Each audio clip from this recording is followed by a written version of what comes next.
المنتج الاكثر استهلاكا بالعالم من شو بيتكون وكيف بيتحضر؟ الاكثر استهلاكا بالعالم مرقه الدجاج. هل يا ترى بيتكون من امعاء الدجاج واجرين الدجاج؟ هي اشاعه كثير كبيره وراح اصدمكم كيف بيتحضر. المرحله الاولى اضافه البهارات وخلطه، وبعد الخلط يا جماعه بنوصل لمرحله مهمه اللي هي مرحله الطبخ.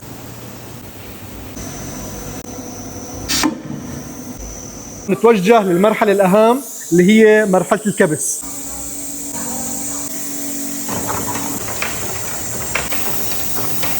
وقبل ما نكفي طريقه التحضير خليني احكي لكم انه شما جروب حتوزع 100 كرتونه فيها مجموعه من منتجاتها على المتابعين. طبعا نحن نقلنا خبرتنا من تركيا للداخل السوري، مثل ما متوفره بضاعتنا بالخارج صارت متوفره بالداخل السوري ببرانداتنا جميعها اللي هي مرقتي، فيرست، انطاكيا. وكيف حنربح المتابعين 100 كرتونه من شما جروب؟ رح ناخذ 100 اسم من التعليقات على هذا الفيديو ونتواصل معهم ان شاء الله.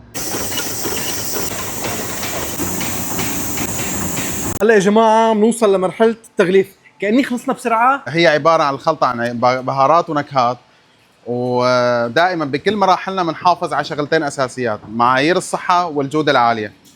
هلا هيك بتكون مرقتي تقريبا شبه جاهزه. نعم تقريبا.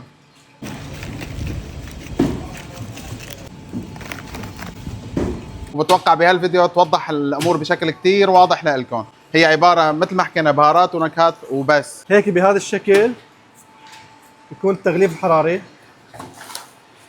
طبعا بتطلع بهذا الشكل الانيق والجميل جدا. وهذا اغرب شيء بشوفه بحياتي يا جماعه، مرقه القريدس. هذه هي مرقه القريدس، طبعا هذه للتصدير الخارجي.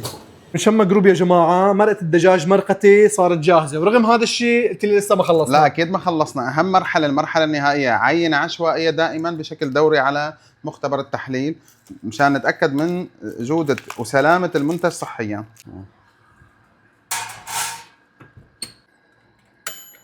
ختاما من شما جروب لا تنسوا المتابعه والتفاعل مع الفيديو. بامان الله.